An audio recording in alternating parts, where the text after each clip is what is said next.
시청자 여러분 안녕하십니까. 채널 A 경제부장 이현우입니다. 새해 첫 월요일 아침 경제 골든타임 출발하겠습니다.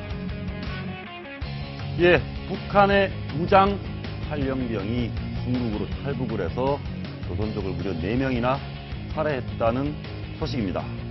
북한의 탈영병들이 이렇게 총을 쏘고 사람을 위협하니까 중국인들, 이 국경제장한 중국인들이 이주를 해야 될 정도라고 합니다. 거기다가 중국 내에서 북한에 대한 반북 감정이 고조되고 있습니다. 북중 관계 주목됩니다. 다음 소식 보시겠습니다. 예, 반가운 소식인데 올해 방위산업 수출, 그러니까 2014년 방위산업 수출이 무려 36억 달러로 사상 최대라고 합니다.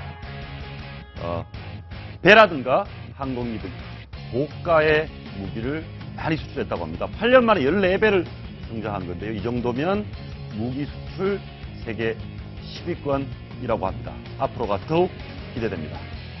다음 소식입니다. 이제 통젠다 후원금 논란이 계속되고 있습니다. 오늘 또 나온 내용은 후원금으로 받은 내용 금액 6억 중에서 747만 원만 환수 가능하다고 합니다. 그런데 지난해 787만 원만 남았는데 그 전에 2013년도 말에는 5억 이상이 남았다고 합니다. 통신사 해산을 앞두고 돈을 미리 썼다는 의혹을 거둘 수가 없습니다. 다음 소식입니다. 예, 동아경제에 나와 있는 내용입니다. 새댁은 새집 청약, 사모님은 상가의 주목. 이 얘기는 무슨 얘기냐? 신혼부부들은 아파트에 청약해서 새 집을 장만하는 것이 2015년의 재테크의 포인트고, 사모님, 그러니까 여윳돈이 있으신 분들은 상가, 수익형 상가를 투자하는 게 유리하다고 합니다. 이 상가는 2014년 수익률이 무려 6%였습니다. 은행 예금 금리에 비하면 매우 높습니다. 그렇지만 지역과 상권을 잘 가려야 된다고 합니다. 이 내용 포함해서 오늘의 주요 경제 뉴스 잠시 후에 자세히 살펴보겠습니다.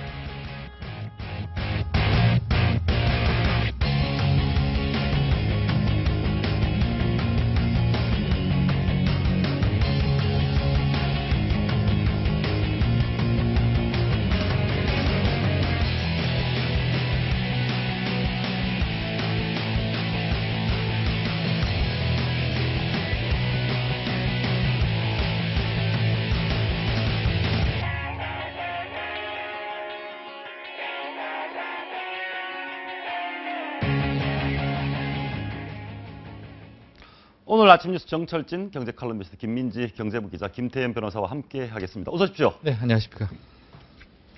새 부동산 관련 얘기도 많이 나오고 있습니다. 네. 키워드가 있는데요. 예. 새댁과 사모님. 새댁과 사모님. 이 새댁 사모님 의미를 좀 설명해 주시죠. 재테크, 부동산 재테크에서. 그렇습니다. 오늘 제목 동아일보가 참 잘 뽑았는데요. 새댁은 새집 청약, 새댁은 청약이다. 그리고 사모님은 상가 이런 건데 최근에 트렌드가 월세 아닙니까? 예. 근데 요즘 결혼한 친구들, 이 젊은 부부들을 봤더니 월세가 너무 부담된다. 이런 분위기가 점점 확산되고 있다는 겁니다. 그래서 이참에 우리가 청약이 가능한 곳을 한번 노려보자 해서 새집 청약을 노리는 건데 특히 최근 들어서는 행복주택 같은 경우에도 젊은 부부, 신혼부부에게 많은 가산적 우대를 주고 있고요. 새를 살면 네. 전세가 아니고 월세니까 돈을 모을 수가 없다. 그렇죠. 아예 아파트를 장만해라. 사고 시작하자. 이게 젊은 예. 부부들의 최근의 소유라고 하고요. 또 청약 1순위도 많이 낮아져서 이런 시도가 많이 나오고 있고, 반면에 이 중장년층 사모님은 또 월세 테마를 노리고 있는 겁니다. 즉 요즘에 예. 워낙 월세가 많이 바뀌고 있으니까 큰 집을 쪼개서 작은 아파트, 소형 아파트를 월세로 내주고 또 한 층에는 이런 상가 같은 것을 소형 상가를 해서 월세를 사모님이라는 말은 그러니까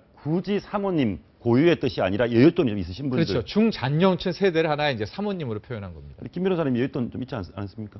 저요? 상가 관심 없으십니까? 관심 없어요. 없어요, 여기 돈. 상가 수익률이 이렇게 높은 6%? 그렇습니다. 지난해죠. 이제 2013-14년인데 6.04%가 전국 기준으로 나왔거든요. 예. 이 정도라면은 뭐 8%대도 있고 4%대도 있겠지만 지금 은행 넣어봤자 금리 실질 금리가 2%가 채 안 돼요. 안 되죠. 예. 그런 의미에서 상가 수익률이 꽤 높다는 걸 알 수 있고 또 이번에 바뀐다고 하는데 월세 전환율도 6%로 이제 바뀌게 됩니다. 이것도 진짜 상당한 거거든요. 그러니까 기존의 전세를 뭐 1억을 돌린다고 할 때는 1년에 600만 원이 나온다는 거거든요. 예. 월세를 돌리면은. 600만 원. 그렇죠. 이건 은행보다도 월등히 높은 수익률입니다. 그건 어떻습니까? 상가랑 오피스텔 비교하면 어떻습니까? 아직까지 상가가 월등합니다. 오피스텔은 최근 2, 3년에 너무나 공급이 과잉돼서 못 쫓아가고 있는데 제 생각에는 오피스텔도 한 2, 3년 후에는 늘어날 수 있지 않을까. 상가 오피스텔 수익률도 다시 버틸 수 있지 않을까. 관련해서 해서. 마지막으로 하나만 더 물어보겠습니다. 네. 은퇴자들은 소형 아파트, 역세권 소형 아파트 이건 뭡니까? 마찬가지로 이제 월세가 요즘 굉장히 많으니까 은퇴자들은 큰 집 40평대, 50평대를 줄여서 작은 아파트, 뭐 영등포구 당산동이라든가 이런 젊은 부부들 혹은 젊은 층이 많은 데서 월세를 주게 되면은 뭐 은행금리 한 3배 정도, 6% 이상은 올릴 수 있다. 그래서 은퇴자들이 또 이런 소형 아파트. 알겠습니다. 김민지 기자는 미혼이신데 그 청약 통장이 있습니까? 제가 관리를 하지 않고 저희 어머님께서 관리를 하시는 그러니까. 청약통장이 있어요. 하여튼 세댁 될 준비를 하시려면 청약 네, 관심까지 보시기 바랍니다. 열심히 준비하도록. 알겠습니다. 새해 들어서 가장 자주 쓰는 표현 건강하세요입니다. 미국의 한 인터넷 매체가 1월에 먹으면 건강에 매우 좋은 슈퍼푸드 5가지를 발표했습니다. 암도 물리치고 몸에도 무지 좋아지는 1월 겨울철 슈퍼푸드 5가지. 김 기자 어떤 겁니까? 네, 지금 앞에 준비를 해놨는데요. 보시면 여러분들이 많이 좋아하시는 또 귤, 그다음에 자몽, 석류, 고구마, 그리고 이름은 좀 생소한데 방울양배추. 어떤 이렇게, 겁니까? 들어봐 주시죠. 네, 방울양배추라고요. 이렇게 생긴 작은 귀여운 아, 양배추가 있는. 양배추네요, 이게. 네, 미니 양배추. 방울토마토는 들어보셨을 텐데 처음 보셨어요. 아니, 이 5가지 네. 1월에 먹으면 매우 좋은 음식의 공통점은 어떤 겁니까? 네, 제가 좀 공부를 해봤는데요. 이 5가지 음식에서 가장 중요한 키워드가 비타민이었습니다. 예. 비타민이 가장 뭐 많이 함유되어 있거나 혹은 흡수를 돕는 식품들인데요. 이것들이 그 외에도 항암 효과, 또 항암 항산화 효과, 또 뭐 노화 방지 이런 것들이 두루 갖춰져 있는 식품들입니다. 그러니까 암 같은 거 막아주고 네. 그 비타민이 풍부하고 예 알겠습니다. 근데 다른 건 다 알겠는데 네. 방울 양배추는 뭡니까 그게? 이게 방금 국내에도 잘 나오나요? 보여드렸는데, 네, 방울 토마토나 방울 뭐 양배추나 방울 토마토는 들어보셨을 텐데 이 방울 양배추는 양배추, 예. 좀 생소하신 분들도 계실 거예요. 근데 뭐 크기가 좀 작은 양배추라고 보시면 되는데요. 비타민이 굉장히 많이 들어있습니다. 비타민이, 예. 일반 양배추보다 일반 양배추에는 없는 비타민 K가 들어있고 예. 또 비타민 C는 1.5배, 비타민 A는 무려 5배나 들어있다고 합니다.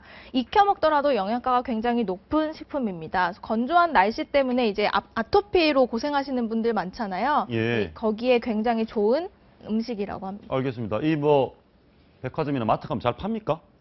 요즘 네, 뭐 지금 찾는 사람이 많다고 하던데요. 슈퍼푸드로 알려지면서 지금 인기가 치솟고 있습니다. 그래서 마트에서 좀 구해보려고 해도 이제 거의 동일한 상황이고요. 지금 보시면 요만큼 그 한 봉지에 한 12,000원 정도 가격도 좀 한 봉지에 12,000원. 네, 나가는 편인데요. 지금 뭐 우리나라에서는 많이 재배가 널리 되고 있지는 않은 식품인데 이게 영국에서 온 식품이거든요. 그래서 예. 우리나라에선 대량으로 재배되진 않지만 그래도 그 씨앗을 사서 집에서 예. 조금씩 길러 먹는 분들도 계시고 아무튼 요즘 인기가 치솟고 있는 알겠습니다. 식품입니다. 우리 정 기자랑 김 변호사님 이 중에 좋아하는 음식 뭡니까? 저는 귤이랑 고구마 좋아해요. 귤, 고구마. 네. 저도 어제 고구마를 먹었네요. 고구마. 알겠습니다. 방울양도 어떻게 먹어야 되는 거예요, 근데? 방울양배추가 올리브유나 버터랑 같이 요리하면 그 영양소가 되게 잘 어울리는 음식이라고 하고요. 또 육류나 뭐 채소, 다른 채소 이런 거랑 두루 잘 어울리는 음식이기 때문에 굉장히 요리하는 사람들도 편하게 이용할 근데 수 보면 과일이 많습니다. 네, 과일이 많죠. 과일, 뭐 귤, 자몽, 석류. 네. 뭐 석류는 항암도 된다고 하던데 공통점이 있죠. 일단 아까 말씀드렸다시피 비타민이 매우 다들 풍부한 식품인데요. 일단 귤 같은 경우에는 새콤달콤해서 인기가 굉장히 많은 과일이죠. 비타민 C가 특히 풍부해서 귤을 섭취하면 하루 권장량의 60%를 60%? 이미 섭취할 수 예. 있다고 합니다. 그래서 여기에 들어있는 뭐 성분들이 지방질 흡수를 또 방지하는 역할을 해서 다이어트에도 굉장히 도움이 되고요. 예. 알칼리성 식품이기 때문에 겨울철에 동맥경화 이런 데도 도움이 된다고 합니다. 또 가격 어떻습니까? 가격. 귤, 자몽, 뭐 성류, 과일 종류의 가격은 어떻습니까? 네, 올해? 일단 귤은 1월이 제철인데요. 지난해에는 추석이 이르고 또 그 작황이 좋아가지고 가격이 좀 비싸지가 않았는데 이렇다 보니까 상인들이 농가에서 이거를 저장을 해놓고 풀지를 않아서 가격이 지난해 12월에는 조금 올랐습니다. 근데 지금 제가 그 가격을 좀 이렇게 검색을 해보니까요. 10kg당 15,000원 정도 15,000원. 하고요. 그렇게 많이 비싸진 않네요, 그죠? 네, 예. 상태에 따라 다양한데 뭐 겨울철에 귤은 부담 없이 즐길 수 있는 과일이니까요. 네. 비타민 C 많고 석류는 뭐 암을 막아준다고요? 석류에는 항산화제가 많이 들어있고 또 예. 항암 효과도 뛰어나다고 합니다. 또 에스트로겐이라는 성분이 있어서 갱년기 여성들에게 매우 예, 좋은 우리 김 변호사님 가장 많은 노화 방지에 관심이 많으신 걸로 알고 있는데 예. 이 중에 노화 방지에 고구마가 제일 좋습니까? 네, 왜 그런지 알아봤더니요. 고구마에는 이제 노화를 막아준다는 얘기가 나오고 있어서 왜 그런지 봤더니 동안외모 하면 가장 많이 떠오르는 게 좋은 피부잖아요. 그래서 그 고구마에 들어있는 성분이 죽은 세포를 없애고 또 새로운 피부 세포를 생성하는 역할을 한다고 합니다. 그래서 유해산소로부터 이런 피부를 보호하기 때문에 피부가 좋아지고 또 덩달아서 예. 노화 방지에도 도움이 된다고. 고구마 값은 어떻습니까, 요즘에? 고구마가 지난해 작황이 좋았다고 하는데 좋아서 싸겠네요. 제가 찾아보니까 시세가 좀 소비자 가격으로 킬로당 6,800원 정도 하더라고요. 그래서 시세표는 뭐 그렇게 나와 있는데 판매되는 가격을 보니까 10kg에 2만 원 정도 일반 고구마는 2만 원, 호박 예. 고구마는 조금 더 비싸서 한 3만 원 정도 그렇게 팔리고 알겠습니다. 있어요. 뭐 좋은 음식 많이 소개해 주셨는데 네. 어떻게 먹으면 되는지 먹는 다르게 방법을 먹는지 또 알려드릴게요. 일단 방울양배추는 아까 말씀드렸듯이 요리할 때 올리브유나 버터랑 같이 요리하면 좋다고 하고 다른 채소들이랑 두루 잘 어울립니다. 고구마는 다 아시다시피 김치랑 많이 드셔보셨죠? 김치. 네. 고구마 안에는 칼륨이 많이 들어있기 때문에 김치에 많이 들어있는 나트륨을 많이 흡수하는 역할을 해서 좀 이렇게 궁합이 잘 맞는다고 하고요. 고구마랑 우유도 잘 어울리긴 하지만 다만 칼로리가 조금 높다는 단점이 있습니다. 귤은 비타민C가 많은데 이걸 비타민C를 위에서 정말 드시고자 한다면은 귤 껍질을 말려서 차를 우려서 드시면 더 효과가 좋다고 하고요.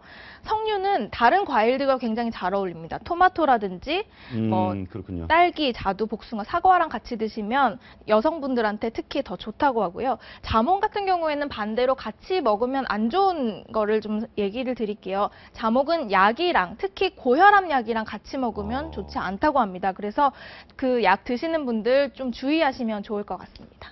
개인적으로 김 기자가 제일 좋아하는 과일은 어떤 겁니까? 저 원래 귤, 그 흔한 과일 굉장히 좋아하는데요. 귤하고 고구마 좋아하는데 오늘 방울양배추를 이렇게 좀 많이 본 건 처음인데 너무 귀엽게 생긴 거예요. 그래서 방울양배추도 앞으로 좀 많이 먹어보려고 합니다. 알겠습니다. 겨울철 몸이 좀 슈퍼푸드 통해서 건강 지키시기 바라고요. 요즘 갑질 논란 굉장히 많습니다. 오늘 지난 연말에 수도권의 한 백화점에서 심각한 갑질이 있었다고 하네요. 모녀가 알바하는 주차 관리 요원을 무릎을 꿇리고 뺨을 때리고 어떻게 된 얘기입니까?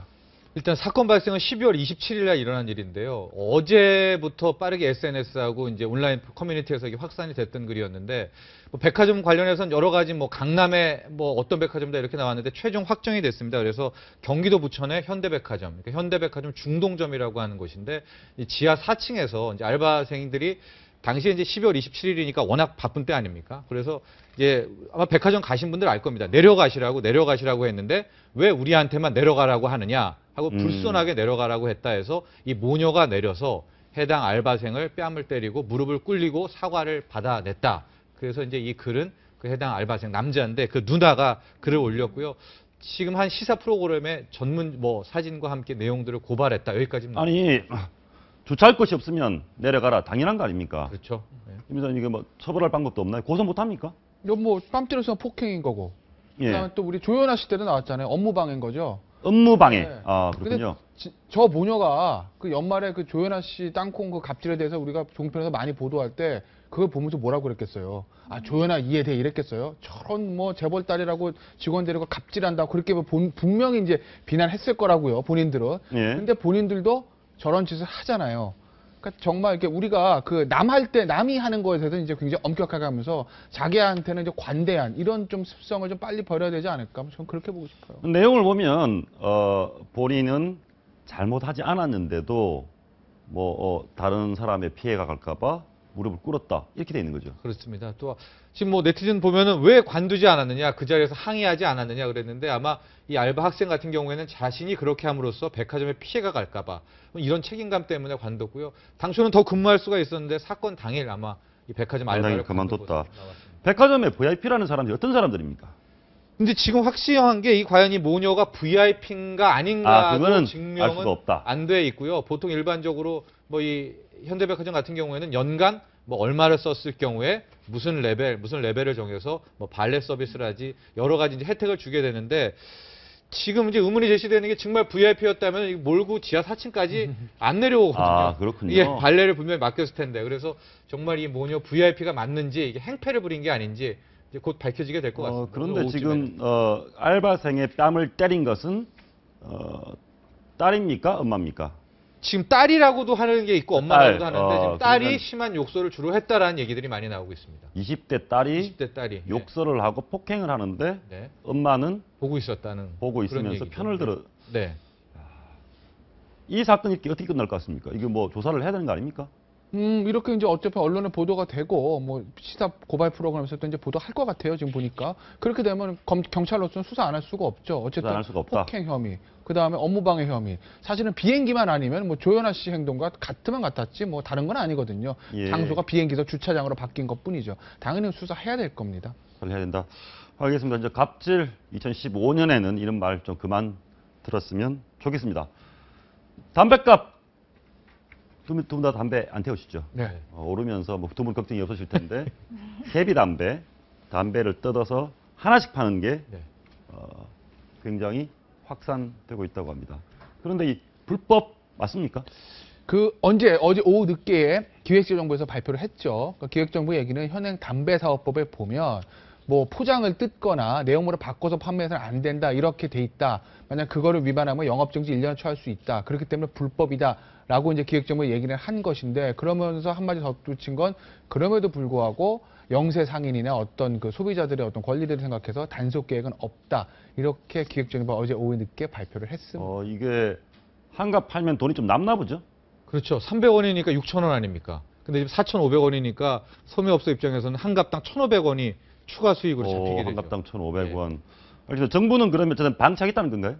사실은 왜냐하면 그 계비담배가 최근에 생긴 건 아니거든요. 예, 그렇죠. 굉장히 예전에 저도 어렸을 때 보면 계비담배 이제 지하철 같은 데 파는 걸 봤는데 그게 한동안 좀 없어졌다가 이번에 담배값 오르면서 다시 부활하는 것이거든요. 기존에 단속하지 않고 그대로 놔뒀던 것을 지금 만약에 단속하게 된다라고 하면 어떻게 보면 소비자들은 굉장히 이제 불만이 생길 수가 있죠. 영세상업도 그렇고요. 계비담배 한 번 판 거 가지고 영업정지하는 건 사실은 너무 가혹한 처벌이니까 정부로서는 단속 계획이 없다라고 한 것이 그게 오히려 적절한 것 같습니다. 저는. 알겠습니다. 그런데 이제 저도 사실 담배를 배운 게 계비담배 싸니까 고등학교 때 이렇게 한번 해보다가 호기심에 배웠는데 청소년들이 많이 피울 수 있지 않습니까? 그렇죠. 이게 한 갑에 이렇게 가격이 오르다 보니까 돈이 정말 너무 없는 학생들이나 뭐 호기심에 몇백 원 하는 담배는 그냥 쉽게 사서 필 그렇죠. 수도 있을 것 같고 그것 때문에 뭐 담배를 배우는 학생들도 심지어 생길 수가 있을 것 같습니다. 막아야겠는데요? 근데 계비담배 아니래도 사실 왜 편의점 같은 데서 담배 팔 때 요새는 그 주민등록증 확인하고 팔거든요. 그러니까 계비담배든 아니면 갑담배든 간에 청소년들의 어떤 그 담배 파는 거 막는 거는 업주들의 그 권한이니까 업주들의 어떤 의무인 것이죠. 그러니까 계비담배가 있다고 해서 특별히 청소년들이 더 담배를 피고 그럴 것 같아요. 알겠습니다. 담배값 예전에는 올리니까. 사실 그냥 팔았잖아요. 담배값 올리니까 참 문제가 여러 가지 많이 생깁니다. 북한 김정은의 여동생 김여정이 북한 2인자죠. 최룡해 노동면 비서의 차남과 결혼했다는 설, 아직까진 설입니다. 이런 가운데 김여정이 임신했다는 얘기까지 나오고 있습니다. 손효주 기자입니다. 최근 공개된 김여정 북한 노동당 부부장의 얼굴입니다. 지난해 3월만 해도 몸이 깡마르고 얼굴에 살이 거의 없었는데 이날은 얼굴이 붓고 살도 찐 모습입니다. 이 모습이 공개되면서 최룡의 차남과의 결혼설에 이어 임신설이 퍼지고 있습니다. 얼굴이 부으면서 둥글둥글해지고 몸이 붓는 게 전형적인 임신 증상인데 김여정 얼굴이 그렇다는 겁니다. 임신 후기에는 알 수 있는 나타나는 현상들이에요. 살이 쪄서 그런 거하고 임신해서 그런 거하고 알기는 좀 어렵죠. 정보당국은 최룡의 차남과의 결혼설은 근거 없는 소문일 뿐이라는 입장입니다. 그러나 대북 전문가들은 김정은이 독재 체제를 더 공고히 할 의도로 빨치산 혈통을 대표하는 최룡해 집안과 사돈을 맺었을 가능성에 주목합니다. 최현하면 빨치산 그룹에서 최고로 용맹스러운 장군으로 이 정략적으로 최현과 결합하는 게 정말 이게 집권의 장기 집권과 앞으로 세습에 유리하다 이렇게 판단하고 최룡해 차남과의 결혼설과 임신설이 모두 사실이라면 김정은의 조카가 태어나는 것이어서 김정은 정권에서 승승장구 중인 최룡해의 입지는 더 탄탄해질 전망입니다. 채널A 뉴스 손유주입니다. 방금 보신 내용과 함께 북한 얘기 하나 더 해보겠습니다. 북한의 탈영병이 북한을 벗어나 중국 지역으로 가서 조선족 4명을 살해했다. 살기가 무서워서 그 중국인들이 조선족이죠. 이사를 가고 있다. 어떤 내용입니까? 일단 사건 발생이 12월 27일이었었고요. 지난해 연말이네요. 예, 지난해 연말이었었고 위치가 이제 함경북도 저쪽 두만강변의 허룽시 난핑촌이라는 곳인데 거기가 이제 중국 영토입니다. 일단 확실한 거는요. 북한 영토가 아니라 중국 영토에서 벌어진 일이었었고 이제 북한의 탈북 장교, 그래서 장교도 명확치가 않은데 일단은 권총을 들고 사건이 발생했기 때문에 이제 탈영병, 탈북 군인이 이쪽으로 넘어가서 이 남핑촌에 가서 이 2명을 총으로 살해를 하고요. 나머지 2명은 이 권총의 개머리판으로 머리를 때려서 죽였고요. 일단 살인했고 탈출을 하다가 공안과 이 북한군한테 총살이 당해서 현재까지 완전히 숨이 끊어진 상태는 아닌데 의식을 잃은 상태다 이런 건데 지금 이제 살해 동기에 대해서도 여러 가지 파악을 하고 있는데 지금 이 문제가 왜 이슈가 되냐면 이 일어난 장소가 실은 중국 땅입니다. 그러니까 중국에서는 감히 우리 땅 안에서 이런 살인이 물론 살해된 건 조선족이지만 살인이 일어났는가 여기에 대해서 지금 굉장히 격분을 하고 있다. 조선족도 중국인 아닙니까? 그렇죠. 중국이죠. 예. 예, 중국인이지만 이제 조선족인데 그럼에도 불구하고 영토에서 일어난 살인 사건이기 때문에 굉장히 격분해하고 있고 심지어 아직까지는 이 조사 때까지 중국 언론에는 공표가 돼 있지 않은 그런 상태라고 합니다. 북중 관계가 별로 안 좋은 모양이죠. 중국인들이 그 북한을 싫어하는 감정들이 굉장히 막 늘어나고 아마 있다. 시작이 2013년 2월이었나요? 3월이었나요? 그 3차 핵실험할 때 중국이 공개적으로 하지 말아라 했는데 이거를 대놓고 무시하면서 핵실험했는데 그때부터 좀 삐걱된 감정들이 점점 이 골이 깊어지고 있는 그런 모습입니다. 예, 알겠습니다. 북중 관계가 나빠지면 우리와 북한, 또 우리와 중국과의 관계에는 어떤 영향이 있을까요? 지금 오히려 그거는 긍정적이다. 이게 마치 지금 미국이 대북 제재를 하고 이럴 때 오히려 우리한테 이렇게 예언하는 것처럼 북한이 역시 또 중국과 고립되게 되면 오히려 남북한 관계에 있어서는 좀 긍정적일 수도 있지 않나 이런 관계가 아주 전망이 조심스럽게 나오고 있습니다. 북한의 반북한 감정이 높아지는 게 마냥 좋을 것 같지는 않은데요. 좀 걱정은 됩니다. 하나 더 얘기를 해보겠습니다. 우리의 미래와 관련되는 얘기. 혹시 드론이라고 들어보셨습니까? 네. 드론 뭡니까? 무인항공기죠. 무인항공기. 예전에 그 드론이 사실 유명해진 거 얼마 전에 그 중동 전쟁에서 미국이 사실은 드론을 이용해 가지고 폭격을 하고 하지 않습니까? 예, 알겠습니다. 차세대 군사용으로도 굉장히 좀 근데 보이십니까? 이게 지금 드론입니다. 그러니까 무인 항공기로 택배를 받고 촬영을 하고 감시를 하고 사실 이 내용을 저희가 찾아보게 된 게 세스 세계 최대 가전 박람회에 이 드론관이 따로 설치됐다.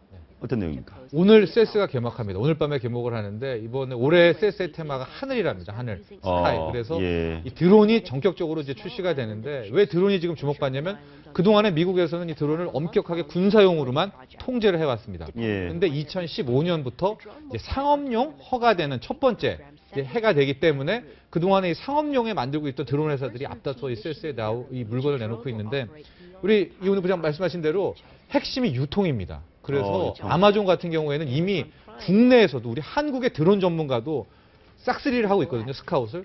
그래서 아마 이제 택배도 이 드론이라는 이 비행기가 가서 물건을 떨어뜨리는 이런 시대가 곧 올 것 같습니다. 알겠습니다. 이게 드론이 그러니까 물건 배달해주고 굉장히 편리하고 좋은데 사생활 침해 논란도 있고 국내에서 법으로는 어떻게 돼 있습니까? 금지가 돼 있지 않나요? 아직은 그거에 대한 특별한 규제는 없는 걸로 알고 있는데 말씀하신 대로 항공 촬영이 가능하니까 사실은 그렇게 되면 어떤 사생활 침해 문제가 생길 수가 있죠. 사생활 침해 문제가 생길 수 있다. 우리나라 기술 수준은 어떻습니까? 전문가의 수준은 상당하다고 알려져 있고요. 특히 이제 헬리캠이라고 그래가지고 요즘에는 드론에다가 카메라를 붙여서 띄우는 것들이 굉장히 드라마나 다큐 촬영에 많이 있거든요. 그런 기술 쪽에서는 우리도 상당하다고 지금 알려져 있습니다. 임기자, 우리 근데 세계적인 글로벌 기업들이 이 드론 관련 회사들을 많이 인수하고 이 사업에 뛰어들지 않습니까? 네, 대표적인 게 구글이 인수를 했고 또 페이스북도 인수를 했습니다. 아까 말씀하셨지만 아마존 같은 경우에는 이미 배달 서비스 출시를 앞두고 있고요. 그래서 그 항공기로 정말 물건을 떨어뜨리는 거 조만간 볼 수 있게 되지 않을까 싶은데요. 그러니까 아마존이 그 원래 책 파는 회사 온라인 아닌가요? 오픈 마켓. 예, 오픈 마켓인데 그러면 드론을 띄워서 네, 배달 출시를 앞두고 있다고 하니까요. 조만간 굳이 드론을 띄우는 이유가 뭡니까? 뭐 빠르게 좀 인건비를 절약하고 그냥 산골짜기 보낼 수 있겠네요. 그렇죠. 못 가는데. 디지털이기 때문에 이게 잘 도착했는지도 확인도 쉽고요. 예. 국내에서는 상업용, 군사용 아직 구분도 없고 법도 정비가 안 됐다 이렇게 봐야 되나요? 네. 아직까지는 우리나라 드론에 대해서 뭐 본격적으로 뭐 출시하고 있는 것 같지 않은데 다만 이제 드론을 하게 되면 어떤 스마트폰 기술과 연동은 된다고 하거든요. 예. 카메라 기술 같은 거. 우리나라가 그런 기술에 대해서는 독보적이기 때문에 곧 만약에 연구를 시작하면 우리나라도 금방 좀 따라잡지 않을까 이렇게 예, 지금 화면에 나오고 있는데 피자 배달을 저렇게 하고 있습니다. 예, 귀엽네요. 근데 보니까. 예, 귀엽고. 네. 우리 가격, 한국에 예. 전문가는 많은데 회사 차원에 아직까지 뭉쳐지지를 않고 있어요. 그래서 않았다. 이러다가는 인력만 뺏기고 회사는 없는 또 이때까지 나왔던 그 과학자들 뺏기는 그런 또 시대가 올 수가 있어요. 알겠습니다. 대비를 해야 될 것 같아요. 현재까지는 지금 보이는 이런 드론들이 가격이 싸진 않죠. 상당히 비쌉니다. 예. 아직까지는 시범 운영 기간인데 제 생각에 2015년부터 이제 규제가 풀리니까 이 드론의 정말 대중화 시대가 금방 올 것 같습니다. 예, 우리나라가 뭐 배달의 민족 아닙니까? 이 드론도 많이 우리나라에서도 활용이 될 것 같습니다. 자꾸만 움츠러들고 따뜻한 이불 속이 생각나는 겨울입니다. 이런 날씨에 바다로 뛰어드는 사람들 우리나라에 있습니다. 해운대에서 열린 북극곰 수영축제 한번 보시죠.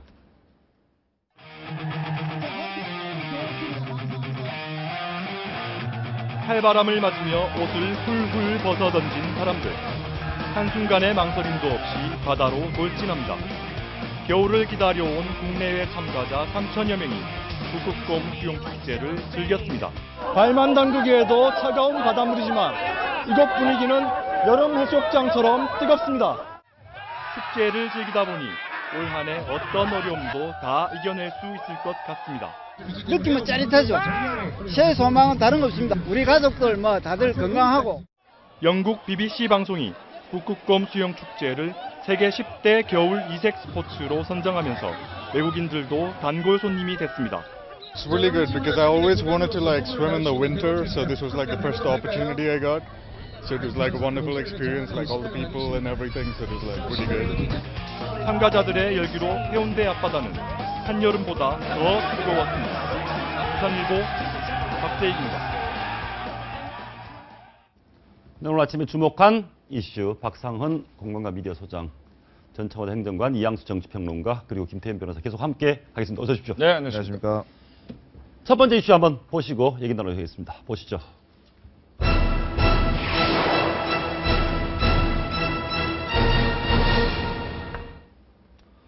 독도 우리한테 뜨거운 늘 감자입니다. 새벽부터 일본이 독도 동영상을 만들어서 유포를 했습니다. 한번 보시죠. 이런 내용입니다. 이 독도를 소개하는, 그러니까 일본 사람들이 오래전부터 독도를 자기 땅으로서 거기서 활동해왔다는 내용인데, 한 초등학교 교사가 예. 책을 썼어요, 지금. 그 책이 뭐냐면, 메치가 있었던 섬. 그러니까 메치란 게 이제 일본어로 하면 강치라고. 예전에 예. 독도에서 그 일본 사람들이 거기서 그 강치란 새를, 그걸 잡았다는 건데, 물고기를. 지금 뭐 없다고 하거든요. 그러니까 예전에 그 강치가 살았던 섬이다라고 해서 그 아까 그림책 나왔잖아요. 예. 저 그림책입니다. 그러니까 독도에서 일본인들이 이제 저기를 자기네 땅처럼 가서 물고기 잡았다. 그런 내용인데, 그 그림책을 소개하는 동영상을 만들어서 유튜브에 올렸는데, 문제는 그 유튜브에 올린 단 주체가 뭐 민간이라면 뭐 그러려니 할 텐데, 예. 문제는 내각 관방 영토 주권 대책 기획조정실, 이름도 길죠. 이게 결국 2013년에 아베 총리가 만든 것이거든요. 독도 대책을 논의하는 기구입니다. 그 기구에서 저 동영상을 만들어서 유튜브에 올렸다는 얘기는 본격적으로 아베 정권이 독도는 우리 일본 것이다 라고 동영상을 만들어서 그걸 교육용으로 쓰겠다는 어떤 야욕을 드러낸 거기 때문에, 그래서 조금 더 문제가 되고 있는 것이죠. 보시기에 일본이 말로는 아베가 뭐 우리 박근혜 대통령 밑에 만나자, 뭐 관계 개선하자고 하는데, 저 내용을 보면 당분간은 관계 개선의 의지가 없다고 봐야 되는 거 아닙니까? 일단 저 외교적인 스텝을 밟을 때는 두 가지 측면에서 봐야 됩니다. 하나는 실제로 그러니까 한일 관계라는 측면에서 봐야 되고 하나는 국내 정치적 관점에서 봐야 되는데 아베가 지난번 선거 내각 계산하고 선거하면서 뭐 압도적 다수 심지어 이제 개헌까지 가능한 그렇습니다. 다수 의석을 차지했기 때문에 아베 스스로는 상당한 자신감을 가질 수 있다라고 봐줘야 되는 것이고 뭐 독도 문제는 어제 오늘 문제는 아니죠 사실은 어제 그렇죠.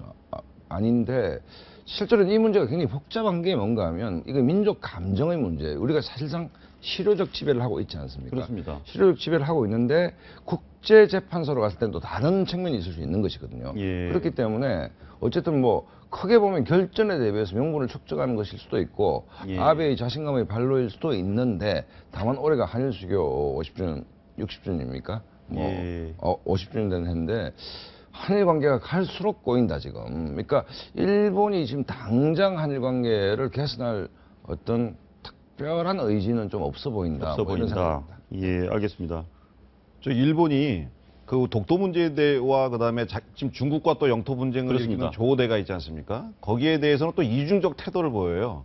그 저번에 이제 한 일본 그 어부의 이야기를 한번 귀담아 들을 필요가 있는데 일본 어부가 일본이 조도를 우리 땅이라고 얘기하기 전까지는 자기가 거기서 고기를 잡아서 생계를 유지할 수 있었는데 일본이 우리 땅이다 얘기한 이후부터는 이제 고기를 못 잡게 됐다 그런 탄식 섞인 그런 한숨 섞인 그런 얘기가 있었는데 일본이 주변국들하고 일본이 섬나라라서 이렇게 딱 영토가 제한돼 있다 보니까 자꾸 영토에 대한 욕심, 대륙 진출에 대한 욕심이 있는 것 같아요. 어떤 DNA상으로. 예. 그래서 자꾸 무리하게 주변국들과 이렇게 계속 영토 분쟁을 일으키고 있는 것 같은데 반성해야 될 부분이라고 생각합니다. 그거 물어보겠습니다. 최근에 독도에 우리가 저반시설을 만들려고 네. 해양부에다 하다가 이래저래 눈치 보고 외교부 반대하다가 중단했습니다. 해수부에 대한 질타가 있었죠, 사실은. 해수부가 네. 헛발질을 한 겁니까? 아니면 우리가 너무 일본과의 관계가 나빠질까 두려워한 겁니까? 이 문제를 우리가 주목을 해야 하는 게 외교 문제에서 외교에서 딱 하나의 가치가 있습니다. 국익입니다. 국익. 예. 나라의 이익인데 그러니까 이게 그냥 국민 감정에 보면 당장 뭐 그게 저반실뿐만 아니라 다 하면 되는 것이죠. 다만 이제 우리 세 사람 편을 외교적 비전문가가 어떤 국민 감정만 갖고 하기에는 외교란 것은 전혀 다른 차원이거든요. 예를 들어서 한일 관계도 좀 꽁꽁거리는데 백조가 우아하게 돼 있지만 그 밑에 발들은 굉장히 고생하지 않습니까? 그렇습니다. 그래 본다면 최소한 국제사회의 여론, 한일 관계에서 그 발들, 그 비선이 있을 수가 있습니다. 외교 관계는 비선이 많을수록 좋은 겁니다, 사실은. 그러니까 눈에 보이는 것 말고 진짜 한일 간에 어떤 커뮤니케이션이 되느냐 안 되느냐의 문제도 있는 것이고 그걸 종합적으로 판단해야 되는데 우리가 지금 보고 있는 것은 백조의 겉모습밖에 없는 것이거든요. 예. 그랬을 때 정부가 나름대로 무슨 고충이 있지 않았겠느냐 저는 이렇게 좀 좋게 봐주려고 합니다. 예. 독도에 대해서 일본이 노리는 건 분쟁 지역화입니다. 사실 저기는 우리가 실효적 지배를 하고 있거든요. 일본이 뭐 전쟁을 하지 않는데 저걸 억지로 뺏어갈 수는 없는 거고, 거기 일본이 노리는 건 분쟁 지역을 만들어서 국제사법재판소 가져가는 거죠. 그렇죠. 가면 본인이 유리하다고 생각을 하니까. 근데 국제사법재판소 가려면 양측이 동의하지 않으면 갈 수가 없거든요. 우리나라를 반대하는 거고. 그렇기 때문에 우리나라로서는 그 외교부로서는 사실은 거기다가 저반실을 만들게 되면 분명히 일본에 또 항의가 들어올 거고, 그럼 또 국제적으로 주목을 받게 되지 않습니까? 그런 부분을 고려해서 이제 그 당시 취소를 했을 텐데, 물론 절차상으로 좀 매끄럽지 않았던 것은 있죠. 그러니까 지금 저 동영상 같은 것도 일본 입장에서 저걸 이제 국제적으로 이슈화를 시켜서 결국엔 사법재판소로 가기 위한 어떤 수순이 아닌가 좀 그렇게 보여집니다. 그렇습니다. 그동안에 일본이 계속해서 독도에 대한 자극, 한국에 대한 자극을 해왔는데 마지막으로 그거 하나 물어보겠습니다. 이명박 대통령 때 대통령이 직접 독도를 방문하기도 했습니다. 그는 강경했고요. 네. 박근혜 정부 들어와서는 좀 조용한 편입니다. 입장이 달라진 겁니까?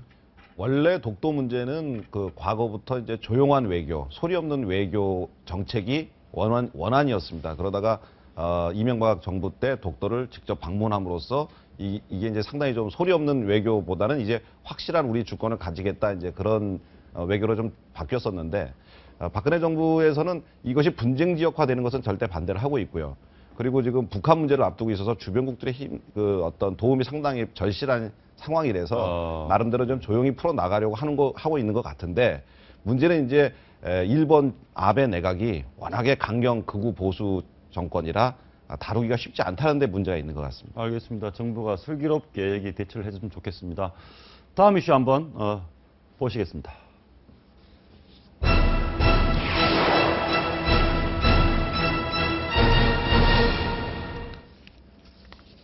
한일 관계는 갈수록 꼬여가는데 한중 관계는 훈풍입니다. 한중 관계가 이제 박근혜 정부 들어와서 뭐 외교에서 비교적 높은 점수를 주는데 그중 예. 한중 관계가 뭐 역대 정말 뭐 더 이상 좋을 수가 없는. 예. 한번 보시고 얘기하시죠. 대통령께서 중국인에게 보내는 영상입니다. 보시죠. 중국의 네티즌 여러분 안녕하십니까? 대한민국 대통령 박근혜입니다. 2015년 활기찬 새해가 밝았습니다. 새해 첫날 중국 각지의 네티즌 여러분께서 보내주신 인터뷰 영상을 보고 야, 대통령이 중국인에 대해서만 따로 영상을 보고 이 영상이 굉장히 긴 영상인데 중간에 중국말로 인사하는 내용도 나옵니다. 나름대로 여기에도 정치적인 어떤 메시지가 깔려있다고 봐야 됩니다. 그렇죠. 지금 이제 중국 5세대, 뭐 중국이 사회주의 국가이긴 하지만 5세대 지도부가 들었습니다. 시진핑이 들어섰는데 이 5세대는 혁명을 한 세대는 아닙니다. 그렇기 때문에 중국 이른바 인민들의 여론이 굉장히 중요한 것이죠. 예. 예를 들어서 그 주말에 명동에 나가보면 요크, 이게 중국 관광객들이 인산이 냅니다. 예. 이런 얘기를 중국 전문가가 하는 것이 북중 관계는 어떠냐면 중국 인민들이 예를 상하이에 사는 어떤 시민들이 주말에 서울 간다. 그래 잘 다녀오는데 아무 일도 아닌데 예. 주말에 평양 간다. 아니 왜? 쉽게 말해서 양국 간 국민들 간의 교류는 우리가 예를 들어 주말에 그냥 베이징 잠시 다녀오겠다. 아무 예. 이상하지 않지 않습니까? 그렇습니다. 그러니까 이미 양국 국민들 사이의 교류와 이것은 거의 그냥 이웃집 드나들듯이 드나들지만 북중 관계는 혁명 1세대를 끼는 어떤 그 전쟁을 같이 치른 경험을 공유하고 있지만 지금 중국 국민과 북한 인민들 사이는 아무런 커뮤니케이션이 없지 않습니까? 그게 바탕이 되면서 예. 한중 관계가 이제 가장 좋아졌는데 이 효과가 지금 나고 있죠. 북한을 압박하는 엄청난 어떤 효과를 주고 있지 않습니까? 예. 북중 관계가 최악이기 때문에 북한이 대한민국을 레버리지로 뭔가 탈출구를 모색하는. 그래서 박근혜 정부 들어서 이제 이 한중 관계가 가장 좋아졌고 이 효과들이 남북 관계에도 나타나고 있다. 알겠습니다. 그런데 이 사실은 대통령께서 이 인사말을 전하기 전에 중국인 네티즌들이 먼저 대통령에게 영상 메시지를 보여왔습니다. 보시죠. 我读过他的自传，就绝望锻炼了我嘛，就是一步步靠自己的努力吧，根据他从小积累的一些从政的经验，然后一步步走到现在，然后成为就是韩国的第一位女总统，觉得就是很敬佩这样的一个女强人。印象肯定是女强人。她在这个中韩两国之间的这个关系上还比较对中国还是不错，对中韩的这个 友好关系还起到一定的努力。 젊은 청년들이 박근혜 대통령 좋아하는 모습, 이거 한번 물어보겠습니다. 박근혜 대통령이 중국에서 저렇게 인기가 있는 이유가 뭡니까? 뭘로 보십니까? 청와대 근무하셨으니까. 그 여러 가지 이유가 있죠. 근데 이제 가장 큰 이유는 제가 보기에는 그 중국의 문화를 대통령이 잘 이해하고 그 중국인들이 좋아하는 방식으로 접근하고 있다는 데에서 중국인들의 마음을 사로잡은 것 같습니다. 근데 그걸로만은 좀 아니 그러니까 예를 들어서 이제 한 인간이 태어나서 뭐 이렇게 성장하는데 박근혜 대통령이라는 그 존재 자체가 드라마죠 사실은. 예를 들어서 어떤 드라마 작가가 박근혜 대통령의 삶을 청와대에 살다가 양친이 총격에 사망하고 뭐 이런 과정들을 썼다 했을 때 이 PD가 봤을 때 이걸 현실적이라고 보는 사람이 누가 있겠습니까? 그러면 중국 인민들을 매료시킬 만한 뭐 여러 가지 드라마적 요소를 가지고 있는 것이고 또 뭐 중국 분들이 보기에 상당한 미모의 또 외모도 뭐 그렇고 여러 가지 측면에서 좀 그렇지 않나 싶습니다. 지난번에 시안 방문했을 때 중국 청소년들이 모여가지고 거의 아이돌 스타가 오듯이 대통령을 맞았단 말이죠. 지금 이제 중국에서 박근혜 대통령 자서전이 그 한 6개월 만에 15만 부 이상이 팔렸다고 합니다. 박근혜 대통령 자서전이 중국에서 팔린 중국에서요. 게 15만 부. 15만 부 이상이 팔렸고 제가 얼마 전에 중국을 갔었는데 그 모택동의 그 정치적 스승인 그 이대소 그 교수님, 이대소 교수의 손녀딸 상당히 지도부죠. 그분을 우연하게 만나게 됐는데 30분 동안 박근혜 대통령 얘기를 하시더라고요.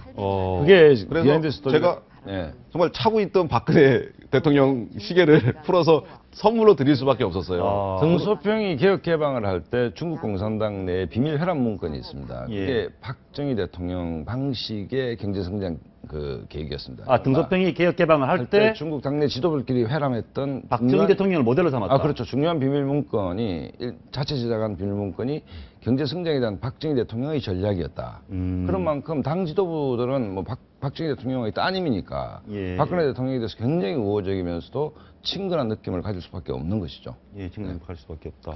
그 유교적이고 남성 중심의 사회지 않습니까? 한국이. 중국인들은 한국을 자기보다 더 유교적인 나라로 알고 있어요. 그렇죠. 그런 남성 중심의 사회에서 여성 대통령이 됐다는 거. 그 다음에 그 칭화대에 갔을 때 거기에서 이제 강연할 때 그 삼국지라든가 뭐 거기에 나온 인물들을 묘사하면서 자신의 문화들을 굉장히 잘 알고 있다는 거. 그리고 중국인들이 굉장히 큰 부자들에도 서민적이고 소탈하고 검소한 걸 굉장히 좀 높게 치는 문화가 있지 않습니까? 근데 한국의 대통령이 상당히 소탈하고 검소하다. 이런 세 가지 이유에 있어서 중국인들이 박근혜 대통령을 좀 좋아하는 거 아니냐. 그런 분석 기사를 한번 본 적이 있습니다. 알겠습니다. 거기서 하나 뭐 더 분석을 해보시자면 중국 국민들의 대중적인 박근혜 대통령에 대한 인기 이런 것들이 방금 아까 소장 말씀 들어보면 우리나라 한중 관계라든가 동북아 정세까지도 기반이 될 수 있다. 그렇죠. 굉장히 중요합니다. 왜냐하면 지도자들끼리 예를 들어서 동서독 통일과정 보면 콜이 자기 심장병 조치를 옐친한테 보냅니다. 그런 정도로 지도자와 지도자 간의 어떤 어떤 친밀도는 굉장히 중요한 것이고 더더군다나 중국 국민들 사이에서 박근혜 대통령 인기가 높다는 것은 대단한 플러스알파가 되는 것이죠. 그리고 뭐 박근혜 대통령이 책이 10만 부, 20만 부씩 팔린다는 것은 그건 엄청난 일이라고 저는 생각합니다. 그렇기 때문에 어쨌든 한중 관계는 뭐 더할 나위 없이 좋다. 그 바탕에는 양국 국민 간의 교류가 바탕이 되고 있다 이렇게 봅니다.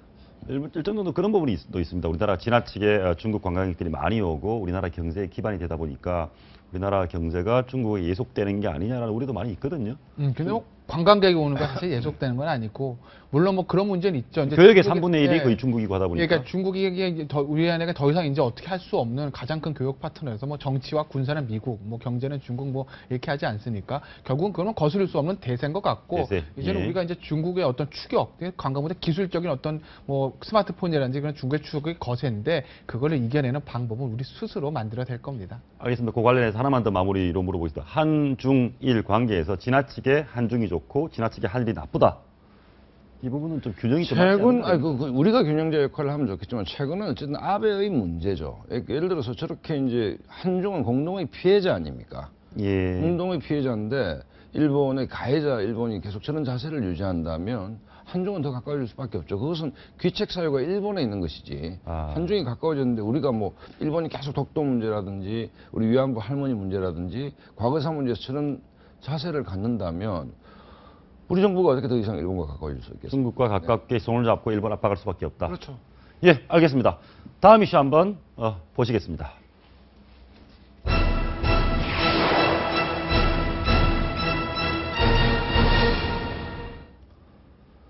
악수하지 않는 반기문 유엔 사무총장. 저도 첫 소식 듣고 저게 무슨 일이지 했는데 내용 좀 알려주시죠. 반기문 총장이 지금 에볼라 발생 아프리카에 있는 국들 다니고 있어요. 그러니까 5개국을 전부 다 방문한 사람은 반기문 총장뿐이라고 하는데 갔다 왔더니 이제 감염이 되잖아요. 그러니까 그럴 수 있죠. 감염이 될 위험성이 많이,니까 악수를 악수로 하지 않고 팔꿈치를 친다든지, 아니면 우리 뭐 국기에 대한 경례하듯이 가슴에 손을 댄다든지 이런 식으로 해서 이제 인사를 대신하고 있는 것으로 보입니다. 반기문 장관 총장이죠. 총장도 그러면 3주 동안 뭐 의료진의 일종의 관찰을 받아야 됩니까? 아니, 원래는 이제 그렇게들 많이 하죠. 근데 이제 반기문 총장한테도 그 의료진들이나 주변 수행하는 팀들이 5개국 다 다녀오셨으니까 다른 의사들처럼 3주 정도 쉬시죠라고 했더니 그러지 않겠다고. 그래도 나는 내 할 일 한다. 라고 해서 3주 휴식의 권유를 일축하시고 또 본격적인 일을 하신다고.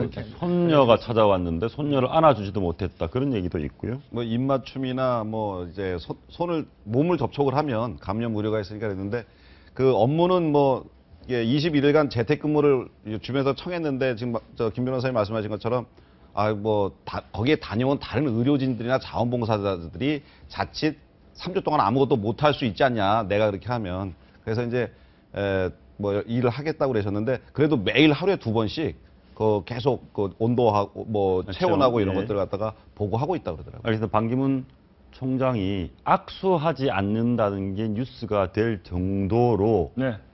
차기 대권 후보 국민적 관심이 많습니다. 반기문 현상 어떻게 보십니까? 아니 뭐 안철수 현상도 있었고 현상이 있는데 어쨌든 저 최근 이제 새 여론조사를 보면 반기문 빼고 하면 재미가 없을 정도로 뭐 도토리 기적이라 그러죠. 근데 소장님께서 늘 반기문 총장을 신선들이 모여 있는 네. 당의 당수라고 그러셨잖아요. 아 그렇죠. 그러니까 지금은 그러니까 그 이제 이 한국 만약에 정치를 하겠다 대선 출마를 하겠다 해서 한국 정치 현실에 발을 딛는 순간에 저 얘기는 좀 사라지겠죠. 저는 거품일 가능성이 상당히 크다.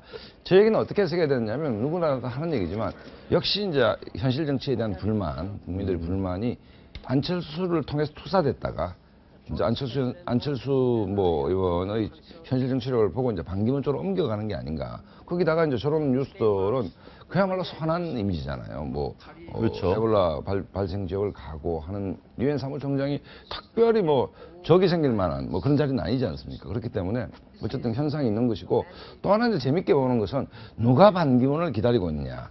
이제 이건데 이른바 이제 친박, 비노 진영이 지난번에 한 번씩 띄웠죠. 그렇기 때문에 어떤 정치 계파에서 뚜렷한 차기가 없는 정치 세력들이 좀 반기문에 기대는 경향이 있다. 뭐 이렇게 이해하면 됩니다. 심지어는 뭐 박근혜 대통령이 김무성보다는 반기문 쪽 아니냐는 얘기도 있습니다. 뭐 언론에서 좀 나온 얘기인데요. 예. 이제 좀 많이 나간 얘기인 것 같고 예. 사실 새누리당 내에서 지금 여론조사를 반기문 총장을 제외한 나머지 여론조사를 하면은 1, 2위가 항상 야당입니다. 박원순, 문재인, 박원순. 그 다음에 우리 김무성 대표나 이제 김문수 전 지사가 이렇게 이름이 오르락내리락 하는데 이런 상황에서 상당히 부담스럽죠. 여당에서는 인물난 때문에 좀 박원순, 문재인을 넘어설 수 있는 인물이 없느냐. 그러다 보니까 이제 반기문 총장을 자꾸 염두에 두는 것 같은데 사실 반기문 총장의 작년 한 해 일정을 봤더니 회의에 참석한 거, 뭐 어떤 면담 일정을 수행한 게 1,700회가 넘고요. 아, 1,700회. 네. 아주 살인적인 일정을 소화한 거죠. 그리고 정상들하고 통화한 것만 작년 안에 420회랍니다. 각 정상들과 각 정상들과. 그렇다면 하루에 한 번 이상, 한 번, 두 번 이렇게 각국 정상들과 이렇게 통화를 하고 얘기했다니까 사실 영향력이 과거 한국에서의 외교부 장관 할 때와 지금 유엔 사무총장을 재선한 그 영향력과 위상은 차원이 하늘과 땅 차이라고 지금 볼 수 있는 것 같아요. 예. 그래서 어떤 대권 주자로서 한국에 오면 통일시대라든지 동북아 평화에 큰 기여를 하지 않겠느냐. 그렇게 또 이렇게 생각이 되는 것 같습니다. 알겠습니다. 그 관련해서 하나만 더 물어보겠습니다. 외교부 장관에 기용될 당시가 노무현 대통령 때 아닙니까? 그렇죠. 그럼 노무현 대통령이 장관을 시켜줬다. 그러면 뭐 친노라든가 야권 후보일 수 있겠네요. 그러니까 이제 친노 진영에서는 이제 원소속 구단이 우리다. 뭐 원소속 구단이 우리다. 예. 하는 것이고 지금 FA 돼서 이제 뉴욕 가 계시니까 그다음에 뭐 새누리당에서는 뭐 저분의 정치 성향은 보수다. 뭐 우리다. 뭐 이렇게 얘기를 하고 뭐 이런 이제 아전인수격으로 해석하는 것인데 어쨌든 뭐 뉴욕에 계시는 반 총장께서는 기분 나쁠 일은 아니다. 이렇게 봅니다. 예. 그래서 본인이 부인에도 불구하고 그것이 관심이 있는 마지막으로 그거 하나 더 짚어보겠습니다. 새정치민주연합 야당 대표 선출이 2, 3일밖에 안 남았습니다. 예. 그런데 제가 보니까 지난 대선 패배가 계속 나오고 있습니다. 박지원 의원이 이제 뭐 사실은 이제 미국이나 선진국 같으면 대권에 실패를 하면 뭐 이제 안 나오는 게 당연한 거죠. 엘고 같은 경우에는 투표수에는 이겼고 뭐 대의원에서 졌는데도 뭐 다음에 안 나온다고 얘기를 했는데 우리는 대학 들어갈 때부터 재수삼수가 좀 습관화되어 있기 때문에 뭐 대선도 재수삼수가 좀 자연스럽지 않나 하는데 어쨌든 지금 추격하는 사람이 박지원 의원이고 박지원이 공격을 많이 하고 있죠. 그다음에 그분 어떻게 생각해요? 문재인 과거 당시 후보가 대선 패배에 대한 책임을 전혀 지지 않았다. 패배도 안 지고 또 당권 대권 넘보냐라는 비판 합리적입니까? 뭐 설득력이 있다고 봅니다. 다만 그 당시의 원내대표가 박지원 의원이었습니다. 그렇기 때문에 대선 패배 책임을 굳이 따진다면 큰 책임은 문재인 의원한테 있지만 그 당시 원내 그 전략을 총지휘하던 박지원 의원 당신은 없냐 그러면 뭐 그렇게 한다면 뭐 결론은 그럼 이번에 어쨌든 문재인이 되는 겁니까? 지금 뭐 전국적인 진지도 면에서 상당히 뭐 여론조사 같은 걸 해보면은 문재인 후보가 박지원 후보보다는 좀 앞서 있다. 그런데 호남이 권리당원이 가장 많은데 호남에서는 아무래도 박지원 후보가 좀 앞서지 않느냐. 그래서 결과는 좀 지켜봐야 이 됩니다. 야당이 좀 주의해야 될 게 알겠습니다. 한 말씀을 드리면 새누리당 전당대회 2대 3대 3대에 딱 들어옵니다. 누가 유리하냐면 룰을 봐야 되는데 김태현 변호사 룰을 아십니까? 모릅니다. 그렇죠. 이게 지금 굉장히 심각합니다. 알겠습니다. 룰을 모르는 선거. 큰 변화가 일어날지 예상대로 될지 한번 지켜보겠습니다. 오늘 말씀 고맙습니다. 감사합니다. 1월 5일 월요일 아침 경제 골든타임 여기서 마치겠습니다. 시청해주신 여러분 고맙습니다.